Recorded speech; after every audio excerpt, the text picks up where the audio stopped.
राधे राधे प्यारे भक्तों, शाम सदाशिव चैनल में आप सभी का स्वागत है। आज हम आपके लिए लेकर आए हैं कार्तिक महात्म्य। हम आपको कार्तिक महात्म्य के 4-5 अध्याय सुनाने जा रहे हैं। आइए सुनते हैं। मैनीपरायण तीर्थ में श्री सूत जी महाराज 88,000 सोनकदी ऋषियों में बोले, अब मैं आपके कार्तिक महात्म्य का श्रेष्ठ कथा कहता हूँ, जिसे सुनकर मनुष्य सब प्रकार पापों से छूटकर वैकुंठ को प्राप्त कर लेता है। सूत जी ने कहा, श्री कृष्ण जी से आज्ञा लेकर नारद जी से चले आने का सत्यभामा प्रसन्न होकर श्री कृष्ण से बोली, हे नाथ, मेरा जीवन सफल हो गया है।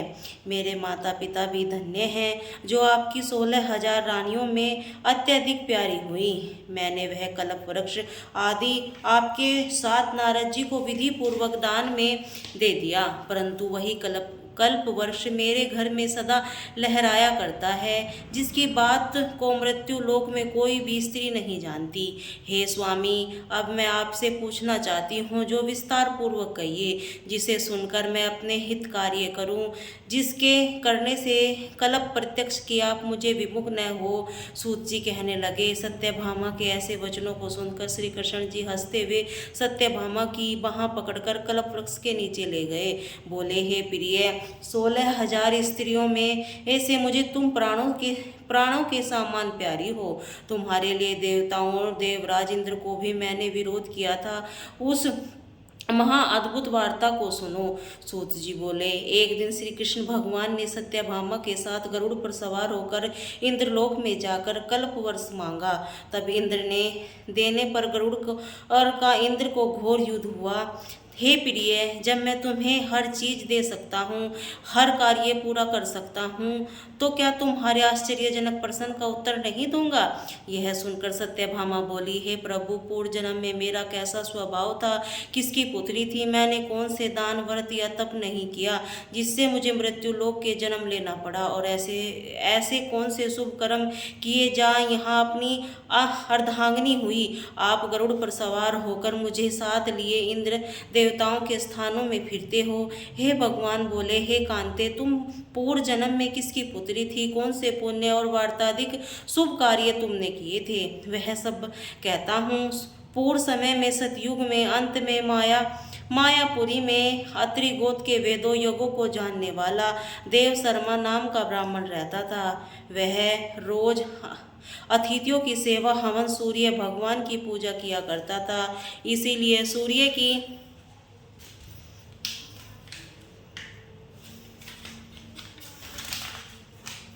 तरह तेजस्वी था। उस ब्राह्मण के बुढ़ापे में एक गुणवती नाम की कन्या हुई, जिसका विवाह उस पुत्रहीन ब्राह्मण ने अपने चंद्र नाम के शिष्य के साथ कर दिया। वे दोनों पिता पुत्र की तरह रहने लगा। एक समय दोनों कुशा और संगीति देने के लिए वन में हिमालय की टहलती में पहुंचे। उन्हें एक राक्षस को अपनी तरफ आते देखा, जिसके भय से उनके शरीर में स्थिर हो गए। उन्हें भागने की शक्ति भी नहीं रही और राक्षस ने दोनों ओर मार डाला। उसके धर्मात्मा होने के कारण मेरे पादार्श उसको वैकुंठ को ले गए, क्योंकि उन्होंने आजीवन सूर्य की पूजा की थी। इसीलिए मैं दोनों पर अति प्रसन्न हुआ। जब वे दोनों विमान पर चढ़े हुए सूर्य के समान तेजस्वी रूपवान चंद्रमान की माला धारण किए हुए वैकुंठ में आए, तब मेरे पास दिव्य भोगों का भोगने लगे। तब श्री कृष्ण भगवान बोले, हे प्रिय, जब गुणवती ने राक्षस द्वारा अपने पिता और पति को मरा हुआ तो दुखित हुआ, रुदन करने लगी। हे स्वामी, हे प्रिय, आप मुझे छोड़कर कहाँ चले गए हैं? मैं आपके बिना क्या करूं? अब मेरे भोजन वस्त्र का प्रबंध कौन करेगा? अब मैं किसकी शरण लूं? मैं विधवा हो गई हूँ। विधाता का मेरे ऊपर कोप हुआ है, मैं कैसे जीऊं? श्री कृष्ण बोले, हे कुकरी के समान विलाप करती हुई हवा में हिलते हुए केले के पत्ते की तरह कांपती हुई पृथ्वी पर गिर पड़ी। थोड़ी देर में सावधान होने पर फिर विलाप करने लगी और शोक समुद्र में डूब गई। उस गुणवती ने घर में सब वस्तें बेचकर तथा विधि से अपने पति को पारलौकिक क्रिया की। उसी नगरी में विष्णु भगवान की भक्ति से तत्पर होकर इंद्रियों के वंश में कर शांति में रहने लगी और मरण के तक एकादशी और कार्तिक मास की वे व्रतार्थी करती रही। हे प्रिय, यह दोनों व्रत मुझे अत्यंत प्यारे हैं, जिसके करने से भोग और मोक्ष की प्राप्ति होती है, पुत्र और संपत्ति मिलती है। कार्तिक की तुला राशि पर सूर्य निकलने पर महापापी भी जो प्रातःकाल स्नान करके वे मुक्त प्राप्त होते हैं। जो मनुष्य स्नान, जागरण, दीप दान और तुलसी का पालन करते हैं वे विष्णु के रूप हैं। विष्णु भगवान के मंदिर में झाड़ना, सतिया काटना तथा विष्णु की पूजा आदि का कार्य जो मनुष्य करते हैं वे जीवन मुक्त होते हैं। इसी प्रकार वह गुणवती हर एक वर्ष कार्तिक व्रत और विष्णु भगवान का नित्य पूजन करती रही। एक समय वृद्ध अवस्था में कारण दुर्लभ होने से रोग और ज्वर से पीड़ित होने पर भी गंगा स्नान आन को गई। त्यों ही पानी में उतरी, थोड़े जोड़े के मारे कांपने लगी। उसी समय गुणवती ने आकाश में आता वही विमान देखा। शंख, चक्र, गदा, पद्म आदि आयुधों से लिए हुए विष्णु के रूप धारण करने वाले पदार्थ गरुड़ पर ध्वजा वाले अप्सराओं से युक्त ऐसे विमान पर बैठकर वैकुंठ को गए। प्रदीप्ति अग्नि के समान करती वाले गुणवती विमान पर बैठी हुई कार्तिक व्रत के प्रभाव से मेरे पास आ गई। जब ब्रह्मादिक देवताओं की प्रार्थना से वे पृथ्वी पर आया तब वे गण से भी मेरे साथ आए। हे भाविनी, वह यादव मेरे गण हैं और तुम्हारे पिता देवा शर्मा भी इस जन्म में सातृत्य हैं। तुम्हारे पति चंद्रमा शर्मा जन्म से अकूर हैं। हे देवी, तुम वही गुणवती हो जो कार्तिक में स्नान के प्रभाव से मेरे लिए अत्यंत प्रिय हो। तुमने मेरे मन मंदिर के सामने तुलसी का बगीचा लगाया, उसी में एक कल्प वृक्ष तुम्हारे आंगन में है। कार्तिक में जो अपने पहले तुमसे दीपदान किया उसी का फल तुम्हारी सुंदर देह और धरण लक्ष्मी देवी का निवास है, जो संपूर्ण व्रताधिपति स्वरूप भगवान को अर्पण किए, इसीलिए तुम मेरी पत्नी बनी। और तुमने जन्म मृत्यु तक जो कार्तिक व्रत उपवास किए हैं, इससे तुम्हारा वियोग मुझसे कदापि नहीं होता। इसी प्रकार कार्तिक में व्रत करने वाले तुम्हारे समान मेरे प्रिय होंगे। सूत जी बोले, सत्यभामा जी अपने पूर्व जन्म का हाल जानकर बड़ी प्रसन्न हुई। सत्यभामा बोली, हे भगवान, आपका काल स्वरूप है, काल के संपूर्ण भाग समान है, फिर कार्तिक मास की क्यों श्रेष्ठ है। हे देवी, सब तीर्थों में एकादशी तथा सब महीनों में कार्तिक का महीना जो आपको प्रिय है। श्री कृष्ण बोले, हे कांते, तुमने अच्छा प्रश्न किया है। एग्राचित होकर बेन के पुत्र पृथु और महर्षि नारद का संवाद सुनो। जिसे पहले पृथु ने नारद से पूछा, तब नारद जी ने कार्तिक मास की श्रेष्ठता कही। नारद जी बोले, पहले सागर का पुष्प शंख नामक राक्षस त्रिलोकी के मथने से समर्थ हुआ। इससे संपूर्ण देवताओं को जीत स्वर्ग से निकाल इंद्रादि संपूर्ण लोकपालों को अधिकार अपने हाथ में कर लिया। सब देवता उनके भय के मारे अपने स्त्री पुत्र आदि लेकर बहुत वर्ष पर्यंत सुमेरु पर्वत के गुफाओं में वास करते रहे।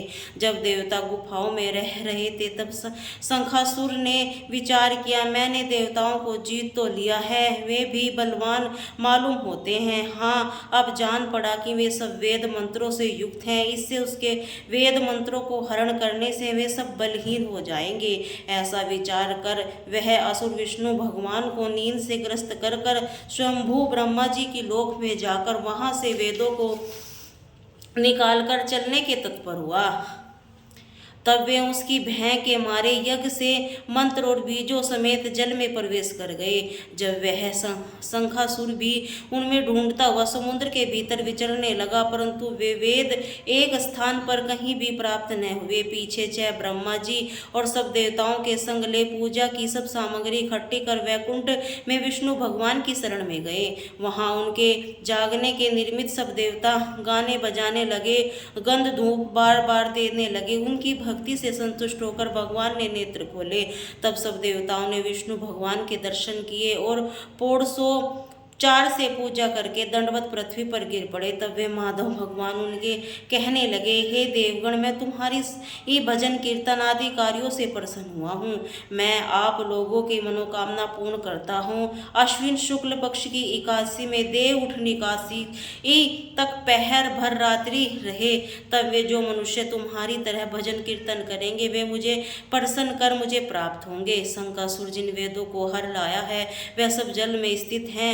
उन्हें मैं शंखासुर को मार कर लाऊंगा। अब मैं बीज मंत्र समेत सब वेद प्रतिवर्ष कार्तिक के महीने में सदा जल में निवास करेंगे।